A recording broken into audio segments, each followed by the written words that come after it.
Bonjour ou bonsoir selon l'heure à laquelle vous écoutez ce podcast. Je suis Astène Djingué, pasteur de l'église Jésus-Christ, roi des nations. L'esprit de scorpion. L'esprit de scorpion. Voilà ce que nous avons vu lors de ce culte du 28 janvier 2024. Le Seigneur Jésus-Christ a dit, celui qui n'assemble pas avec moi disperse, dans Matthieu 12, verset 30. Le mot disperse utilisé dans ce passage est le mot grec scorpizo, qui est proche de scorpios, qui donne en français scorpion. Dans ce passage biblique, il y a une réalité spirituelle à découvrir par rapport à ce que nous pouvons appeler l'esprit de scorpion. Aujourd'hui, nous allons donc voir en quoi est-ce que cet esprit consiste, comment il se manifeste et comment nous pouvons marcher sur sa puissance. En effet, Jésus a dit dans Luc 10, verset 19, « Voici, je vous ai donné le pouvoir de marcher sur les serpents et les scorpions et sur toute la puissance de l'ennemi, rien ne pourra vous nuire. » Pourquoi a-t-il précisé « et les scorpions » ? Écoutez, si vous voulez en savoir plus, le message de ce culte ou lisez le message de ce culte dans le lien qui vous sera donné par rapport aux notes. N'hésitez pas à le partager autour de vous et n'oubliez pas, Jésus-Christ vous aime énormément. Vous êtes bénis.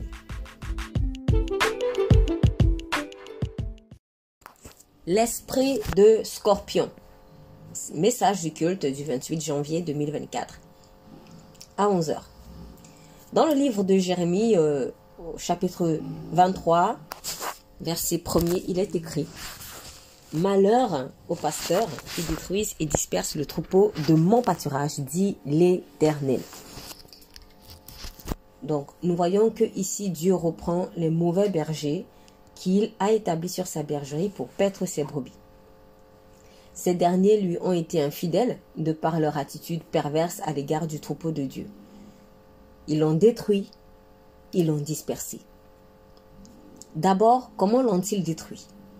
Il y a plusieurs manières de détruire une œuvre, mais nous insisterons sur une seule aujourd'hui, à savoir le relâchement. Dans le livre de Proverbes 18 au verset 9, il est écrit « Celui qui se relâche dans son travail est frère de celui qui détruit. » Le pasteur qui néglige donc de prendre soin des brebis que Jésus lui confie est en train de détruire ce que Jésus construit. Or, il est dit dans 1 Corinthiens 3, au verset 16, nous lisons « Si quelqu'un détruit le temple de Dieu, Dieu le détruira, car le temple de Dieu est saint, et c'est ce que vous êtes. » Amen. Lorsque Dieu confie à quelqu'un une tâche, cette dernière a vocation à bénéficier à tout son corps qu'est l'Église.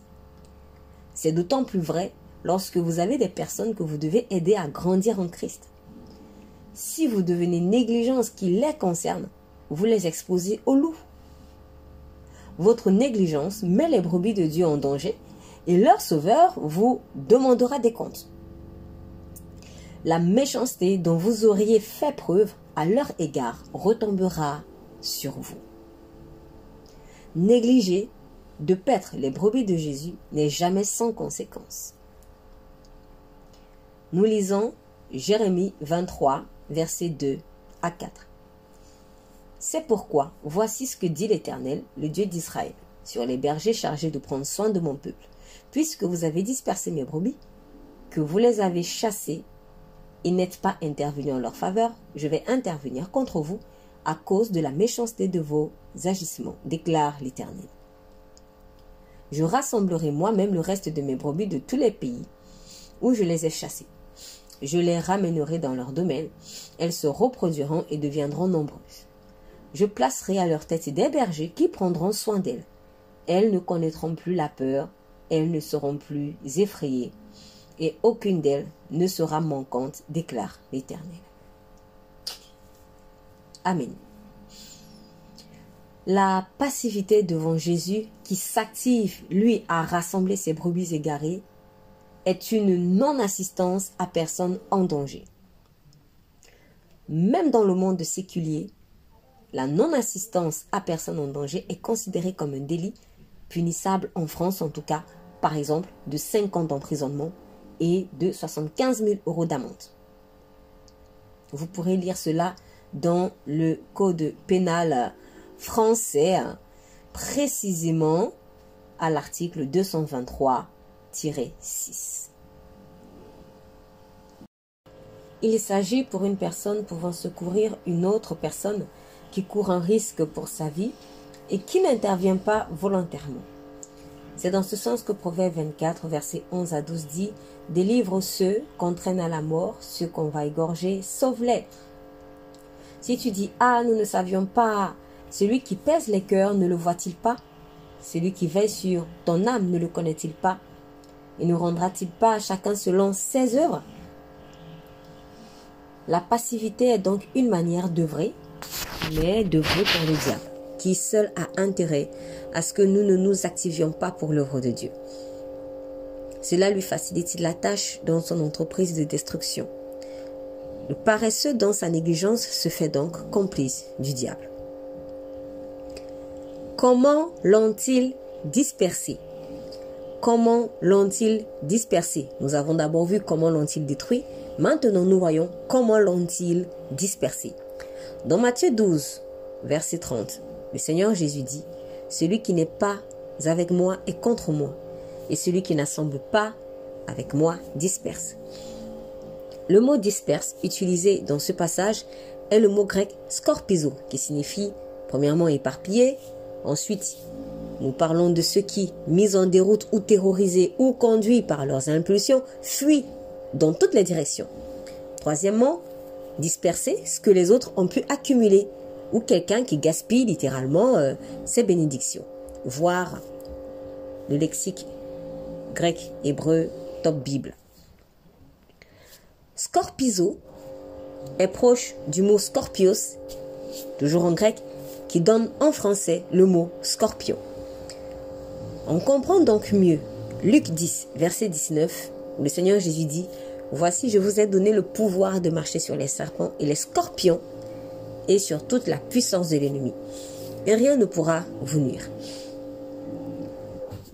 La puissance du scorpion est une puissance de dispersion, de gaspillage. Ce que Dieu construit, l'esprit de scorpion vient détruire en créant la dispersion, en chassant, en dilapidant. Cet esprit pousse à ne pas conserver en bon état, pire à ne pas valoriser ce qui était confié par le Maître Jésus. L'esprit de scorpion est un esprit qui ne sait pas prendre soin correctement de ce que Dieu a donné, d'où les pertes qu'il engendre. Remarque, l'animal scorpion vit généralement dans les déserts, les régions rocailleuses, dans les fentes, dans les terriers, dans les ruines.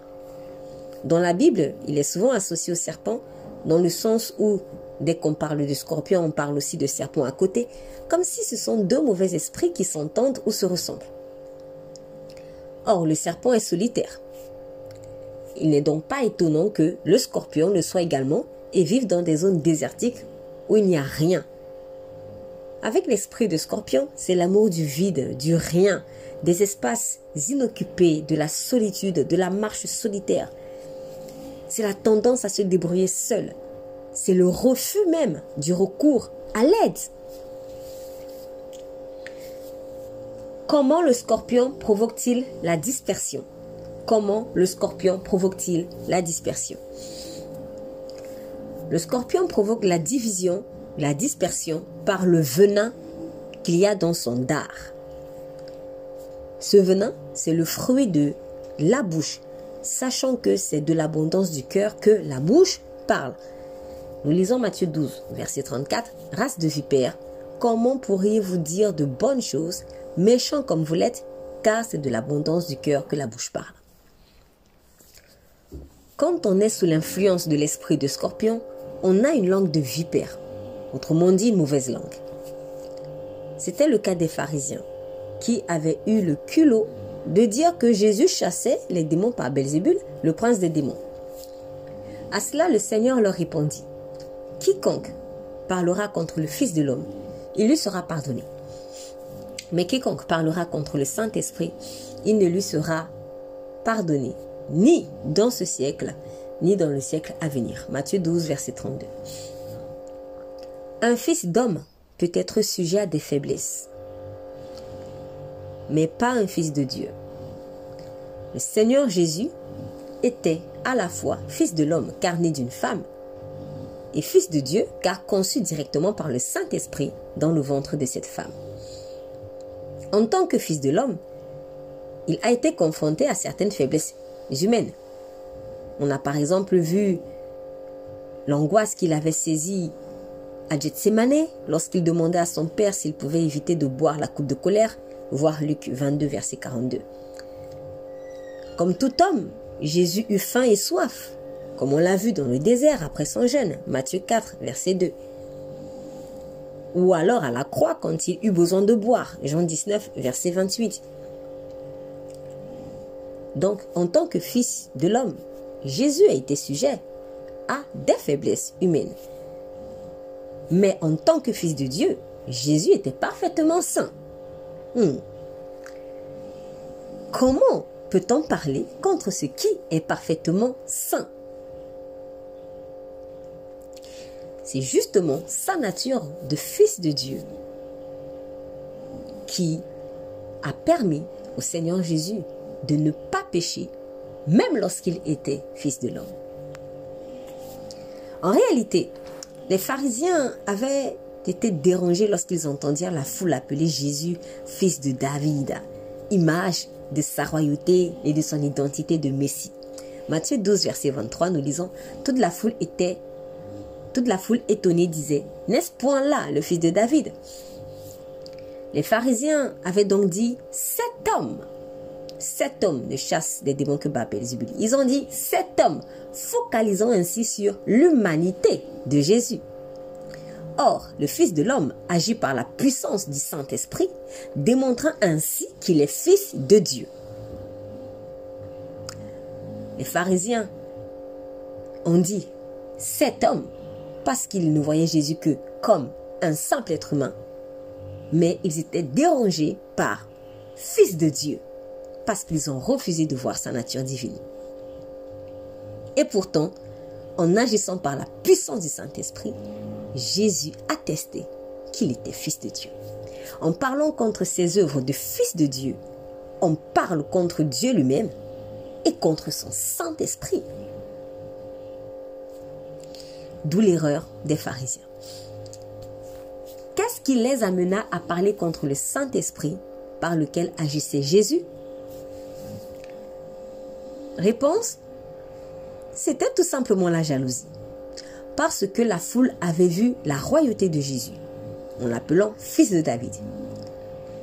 La jalousie a cette particularité qu'elle est un sentiment, précisément un sentiment d'envie devant l'avantage, le succès, la position, le bien de quelqu'un d'autre. Or, un sentiment, puisqu'il est dans le cœur caché, ne peut être visible, a priori. Mais tôt ou tard, ce sentiment-là va s'extérioriser en particulier par la bouche. Une personne qui parle mal est donc une personne qui cache de la jalousie dans son cœur. Remarque, les détracteurs de Jésus n'avaient rien verbalisé, mais ils avaient parlé dans leur cœur et le Seigneur avait exposé les pensées de leur cœur. Il est vraiment Dieu. Nous lisons Matthieu 12, versets 24 à 25. Les pharisiens ayant entendu cela dire, cet homme ne chasse les démons que par Belzébul, prince des démons. Comme Jésus connaissait leurs pensées, il leur dit, tout royaume divisé contre lui-même est dévasté. Et toute ville ou maison divisée contre elle-même ne peut subsister. En somme, c'est la jalousie qui se cache au fond du cœur de celui qui est sous l'influence de l'esprit de Scorpion qui lui fait parler contre Dieu et contre les gens en général. Et au travers de ce venin de la langue, il provoque la dispersion du troupeau de Jésus ou du moins empêche le rassemblement des membres du corps de Christ. Le cas de Roboam et la division d'Israël.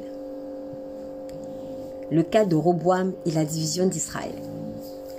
Une fois arrivé au trône, Roboam, fils de Salomon, commet une erreur de gouvernance. Le peuple vint le voir un jour pour lui demander d'alléger son joug. Nous lisons 1 Roi 12, versets 3 à 4. Alors Jéroboam et toute l'assemblée d'Israël vinrent à Roboam et lui parlèrent ainsi. Ton père a rendu notre joug dur. Toi maintenant allège cette rude servitude et le joug pesant que nous a imposé ton père, et nous te servirons. Amen. Cependant, Roboam, écoutant les conseils de ses amis, plutôt que des anciens qui avaient l'expérience de la gouvernance, répondit durement au peuple qu'il menaça de frapper avec des scorpions. Nous lisons 1 Roi 12, versets 8 à 11. Mais Roboam laissa le conseil que lui donnaient les vieillards, et il consulta les jeunes gens qui avaient grandi avec lui et qui l'entouraient. Il leur dit, que conseillez-vous de répondre à ce peuple-là qui me tient ce langage? Allège le joug que nous a imposé ton père, et voici ce que lui dirent les jeunes gens qui avaient grandi avec lui. Tu parleras ainsi à ce peuple qui t'a tenu ce langage. Ton père a rendu notre joug pesant, et toi, allège-le nous. Tu leur parleras ainsi. Mon petit doigt est plus gros que les reins de mon père. Maintenant, mon père vous a chargé d'un joug pesant, et moi, je vous le rendrai plus pesant.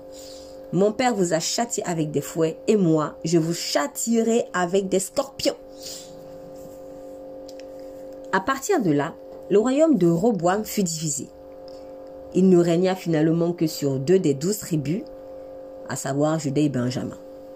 Les 10 autres tribus furent données à Jéroboam par Dieu. Vous pourrez lire dans ce sens 1 Roi 12, versets 16 à 24. Roboam parlait de châtier le peuple avec des scorpions, esprit de dispersion. Et effectivement, son propre royaume était divisé. Il pensait faire du mal au peuple en le menaçant ainsi, mais en fin de compte, c'est son héritage royal qui lui fut retranché. La mauvaise parole qu'il avait proclamée contre le peuple s'est retournée contre lui et il perdit la majeure partie de son héritage. Certes, Dieu avait annoncé la division d'Israël à cause du péché de son père Salomon. 1 Roi 11, versets 26 à 36. Cependant, c'est Roboam lui-même qui a libéré de sa bouche une parole qui impliquait la dispersion dans le royaume d'Israël. Proverbe 18, verset 21. La mort et la vie sont au pouvoir de la langue. Vous aurez à vous rassasier des fruits que votre langue aura produits. Amen. Quelle solution par rapport à l'esprit de scorpion? Ézéchiel 2 et Ézéchiel 3, versets 11 à 2. Verset 1 à 2, pardon. Voilà les textes de référence. Dans Ézéchiel 2, verset 6, il est écrit « Et toi, fils de l'homme, ne les crains pas et ne crains pas leur discours. Quoique tu aies auprès de toi des ronces et des épines et que tu habites avec des scorpions. Ne crains pas leur discours et ne t'effraie pas de leur visage, quoiqu'ils soient une famille de rebelles. » Dans un premier temps, vis-à-vis de l'esprit de scorpion, il ne faut pas être soi-même rebelle. Dans Ézéchiel 2, verset 8, Dieu dit « Et toi, fils de l'homme, écoute ce que je vais te dire, ne sois pas rebelle comme cette famille de rebelles. » Lorsque, comme le prophète Ézéchiel, nous sommes envoyés dans une communauté où les cœurs sont rebelles à l'autorité de Dieu, il faudra faire attention à la contagion. Si Dieu donne cet avertissement à son serviteur de ne pas être rebelle comme cette famille de rebelles, c'est parce que le fait de vivre au milieu de personnes animées par l'esprit de scorpion peut nous pousser à devenir comme un scorpion. Même dans un environnement hostile à la parole de Dieu, il faut continuer d'écouter Dieu. Il faut continuer d'être obéissant à Dieu. Le petit Samuel en avait donné l'exemple. Il écoutait Dieu au milieu de la famille d'Élie, le sacrificateur, qui, elle, était rebelle à Dieu. On peut lire dans 1 Samuel, chapitre 2, versets 22 et suivants, et chapitre 3, que les fils du sacrificateur Élie méprisaient le temple en y volant les offrandes et en y couchant avec les femmes. L'atmosphère n'était pas bonne du tout. Mais Samuel, même encore enfant, s'était accroché à Dieu. Il était resté fidèle à Dieu malgré tout. En revanche, On a un autre exemple, celui de Moïse qui avait manqué d'entrer à Canaan à cause de sa désobéissance à Dieu. Il avait frappé avec colère le rocher pour pouvoir donner l'eau au peuple d'Israël alors que Dieu lui avait dit simplement de parler au rocher. Moïse était agacé. Il était rentré dans une vive colère à cause de la pression colérique du peuple dont il avait la charge. On dirait que la colère du peuple avait réussi à l'atteindre. Elle avait réussi à le contaminer et Moïse en avait payé les frais. Nous pouvons lire Deutéronome 4, versets 21 à 22, où il dit « L'Éternel s'est irrité contre moi à cause de vous. Il a juré que je ne passerai pas le Jourdain et que je n'entrerai pas dans le bon pays que l'Éternel, ton Dieu, te donne en héritage. Je mourrai donc dans ce pays-ci, je ne passerai pas le Jourdain, tandis que vous, vous le passerez et vous posséderez ce bon pays. » Deuxièmement, en guise de solution vis-à-vis de l'esprit de scorpion, il faut manger ce que Dieu donne comme parole. Ézéchiel 2, versets 8 à 10, « Ouvre ta bouche et mange ce que je te donnerai. Je regardai et voici une main était étendue vers moi et elle tenait un livre en rouleau.